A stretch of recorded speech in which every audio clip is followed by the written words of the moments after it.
Hello, students. My name is Matthew Tatham, and thank you for joining today's class.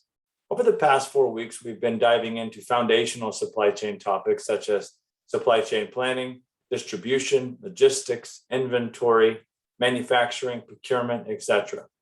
But now I wanted to take one course to just talk about S&OP, right? Because one could ask, hey, we have demand planning, we have supply planning, we have manufacturing, we have sourcing, we even have sales, we have the marketing team, we have finance, and every team has its own goals and cross-functional objectives and operates independently of one another.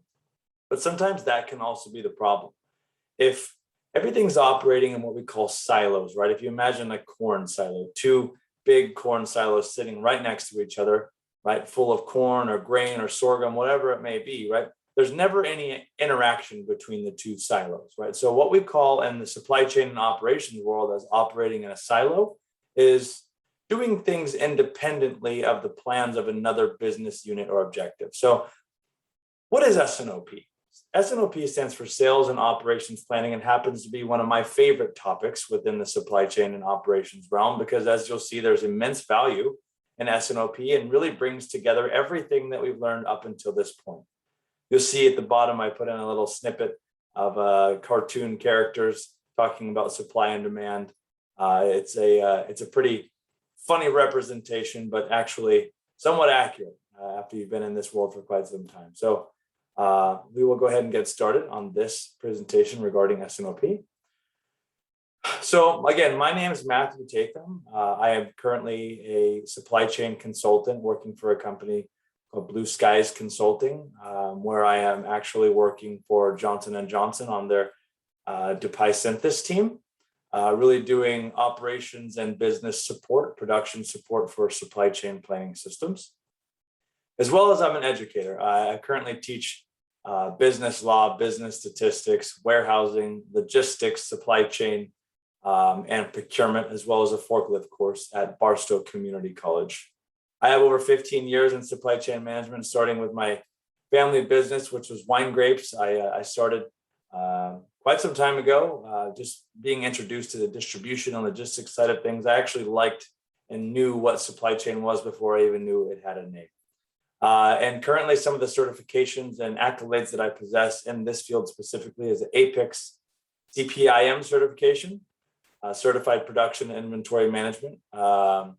Also, I possess my MBA, secondary master's in supply chain management and logistics from Embry-Riddle Aeronautical University, and currently pursuing my PhD in business from Oklahoma State University. So again, just to recap everything that we've been looking at over the past 4 weeks, right? We've really taken a deep dive into the foundational pillars of supply chain. What is supply chain, right? Production, resources, inventory, distribution, and demand and supply planning, right? These are kind of the big segments of supply chain, right? And just to kind of recap a little bit, production, right? We have the production plan, master scheduling, and detailed planning and scheduling. Everything's all interconnected. We have resources such as labor planning, facilities planning, machine planning. Do we have downtime? How many machines do we have? Do we have capacity, etc.?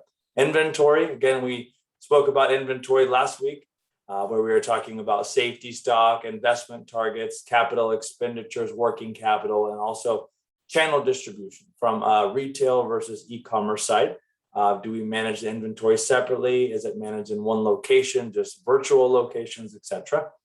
Also distribution, which is really defined as the transportation of goods from point A to point B, whether that's from a manufacturer to a wholesaler to a retailer, or even a retailer to the end user, right?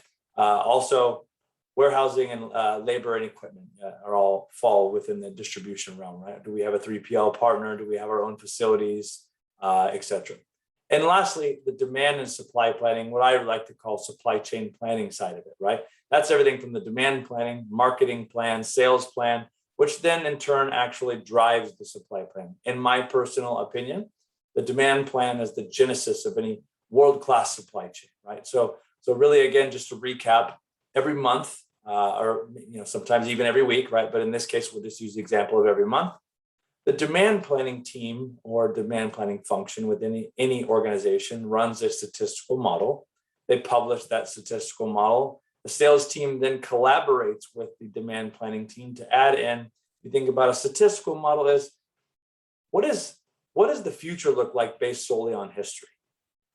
The sales team possesses additional knowledge, right? My statistical forecast doesn't know that Amazon Prime Day moved their timing of their actual Prime Day from 2020 to 2021, from June to July, right? We need to shift things around. Also, we might be having door expansions. We might be having additional rollouts or new product lines launching at certain customers, right? So we need that input from the sales team and the marketing team as well. That's one of the most undervalued parts of forecasting, I think, is the marketing team, the collaboration with the marketing team. Because if you think about what are we doing on the marketing side, right? Maybe a back to school event. If we sell backpacks and we normally sell 10,000 backpacks in a month, and in a given month, we're having a big marketing push.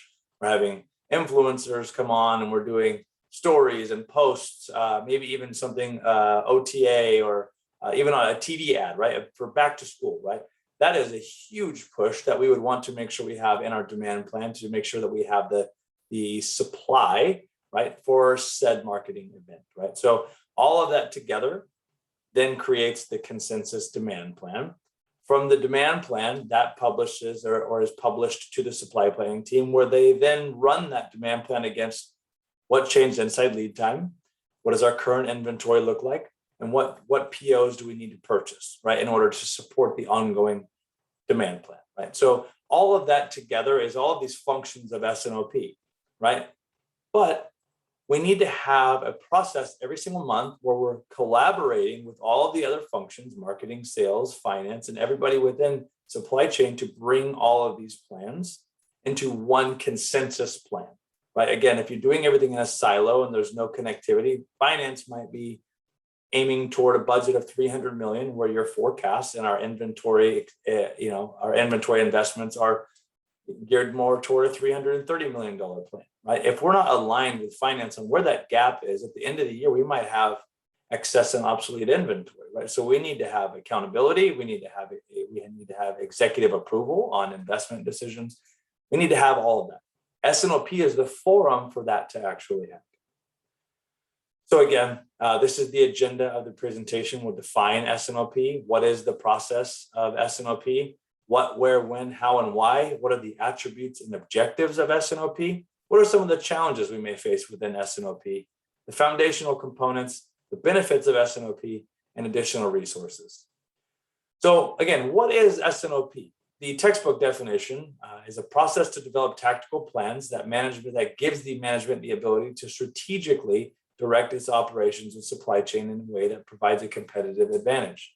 The process here brings all the plans for the business together: marketing, development, manufacturing, sourcing, and financial, into one integrated set of plans.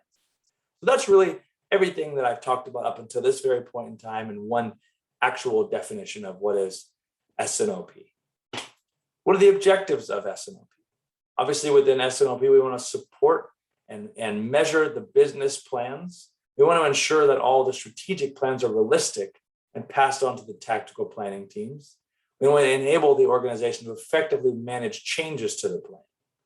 We want to provide the effective management of finished goods inventories and order backlog to support customer service. We want to enable performance measurement to identify when actual performance has deviated from the plan. This is very important. We'll come back to that. And we also want something that enables the organization to be focused, aligned, and engaged. Aligned is the most important keyword that you can take away from all of this presentation. Alignment on the consensus plan. What is the consensus plan, you might ask? I saw the balancing act. So within S&OP, right, it really is a balancing act, if you will, right? On the left-hand side, we have demand. On the right-hand side, we have supply. We really need to do everything that we can in order to balance that. We want to have enough inventory to support sales, but we don't want to have too much inventory, or else we'll have excess and obsolete inventory. We'll reduce working capital that way, right? So we also don't want to be out of stock, right? So there's implications to that. So really, S&OP is a balancing act, and the purpose of S&OP is to align on the go-forward plan with all business functions, to align on the consensus plan and have accountability and alignment in the monthly S&OP process, or supply chain, sales, and operations process. Thank you for joining.